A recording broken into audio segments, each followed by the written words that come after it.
We're going to turn now to the fallout from that tragic drone strike revealed this week by President Obama. 2 innocent hostages, including American Warren Weinstein, killed by mistake. And as President Obama has called for a full-scale review of America's drone policy, ABC's chief investigative correspondent Brian Ross is here with an exclusive report on how America's policy on ransom for hostages may be changing, too. Good morning, Brian. Well, good morning, George. The U.S. has been steadfast in its policy that it will not pay ransom to terror groups for American hostages or allow others to either.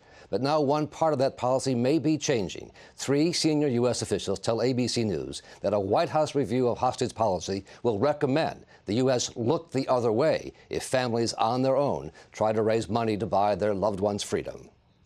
Officials say the change comes in the wake of what happened in the case of hostage James Foley and others. While ISIS was threatening him with death, his parents say a White House official was threatening them with prosecution if they tried to raise a ransom for his freedom. We were told very clearly 3 times that it was illegal for us to try to ransom our son out and that we had possibility of being prosecuted. It's not clear that any ransom could have saved Foley, but it left his parents outraged at the White House, which would not comment on the allegations, but ask us not to use the name of the official the Foleys say made the threat. These folks talking to us had no idea what it was like to be the family of a kidnapped American. Since August, 6 Americans held hostage have been killed. The family of the most recent victim, Warren Weinstein, did make an unsuccessful ransom payment of $250,000, according to people familiar with the arrangement. But the families of other victims say they, too, were threatened with prosecution if they paid ransom. I think it was a horrible thing to do to the families. I think it was a mistake. Now, 3 U.S. officials say that mistake will not be repeated under recommendations contained in an ongoing White House review of U.S. hostage policy. There will be absolutely zero chance, said one official, of any family member of an American held hostage overseas ever facing jail themselves or even the threat of prosecution for trying to free their loved ones. This is a good thing. We often hear the phrase, all options on the table. Ransom is no different. Former FBI agent Jack Clunan now helps negotiate for the release of hostages and says some of the U.S. hostages might still be alive if ransom had been permitted. Not allowing that discussion about ransom to go forward was a mistake.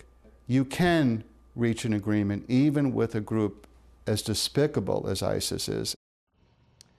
To be clear, the U.S. government policy that it will not pay ransom or make concessions would not change, in the belief that it could lead to more Americans being taken hostage. But if President Obama approves these recommendations, families or employers who try to raise or pay ransom will no longer be threatened with prosecution, George. Okay, Brian, thanks. It's quite a change. I want to go to Dick Clark, who, of course, directed counterterror operations for 3 presidents. Should the president accept this recommendation?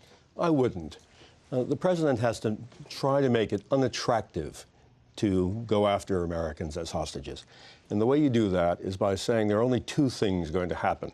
Either we're going to go in and rescue, or you're going to have that hostage forever. If you say we'll pay, then there will be many more hostages. Even if it's a private payment. Congressman John Delaney here as well. I know you work closely with Warren Weinstein's family during this ordeal. Can't give the details of this $250,000 payment, but do you know if they received any threats of prosecution from the government? I'm not aware of them receiving any. I'm not aware of the details around the alleged payments, but I'm certainly not aware of them receiving any threats. So what do you make of this possible change? Listen, I think it could make sense. I'd like to see the data that suggests that families being put in a position where they can actually pay to get their loved ones home really actually changes the outcomes in terms of how many people are taken hostage. I totally support the U.S. government's policy. We should absolutely not negotiate for hostages, but to put families like the Foleys in the situation they were in, I think is really tough. Okay, let me turn now to our chief global affairs correspondent, Martha Raddatz, because the drone policy also under review as well. After the president gave that apology this week, he said he is going to do a full-scale review of how we use these drones as well. Several looks at what went wrong. And when you look back at this, these were called signature strikes. They not only did not know the hostages were there, they didn't know one of the leaders of al-Qaeda in India was there. So they clearly didn't have a lot of information about this. There's a golden standard, a gold standard that they could possibly use in the future. That's you have signals intelligence, meaning you've picked up cell phone conversations or something like that. You have constant overhead.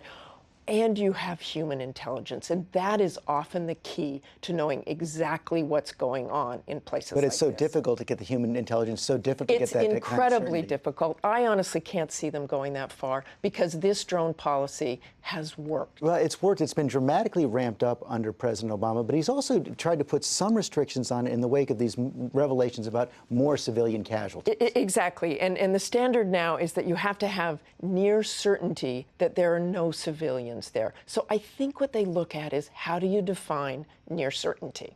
Dick Clark, you were there at the beginning of the ramping of this policy under George W. Bush. As Martha said, it has been effective in knocking out core al-Qaeda, but starting to create some blowback as well. Well, when you do these signature strikes, meaning by definition, you don't know who you're killing. You just know the facility looks like an al-Qaeda facility. When you do signature strikes, that's very risky. And President Obama said he was going to stop them, and clearly he didn't. What kind of changes are you calling for? Well, what we're calling for is the creation of effectively a hostage czar, which deals with a slightly different issue, which deals with finding these hostages, because in my experience with Warren's case, we do not do as good of a job or as an effective a job as we could as a country in locating these hostages. I mean, Warren was held as a hostage for over 3 years. And the coordination between the different parts of our government and the individuals in those different parts work really hard on these matters. But we just didn't see the kind of coordination and effectiveness and leveraging some of our partners in the region to actually identify where these hostages are. And Brian, that is something that we could be seeing more coordination under this government. Absolutely. We have the FBI involved, the State Department. They're not always talking. They don't always agree. They're not using all their resources as best they could. And the idea of somebody who would control that at the center point is very important.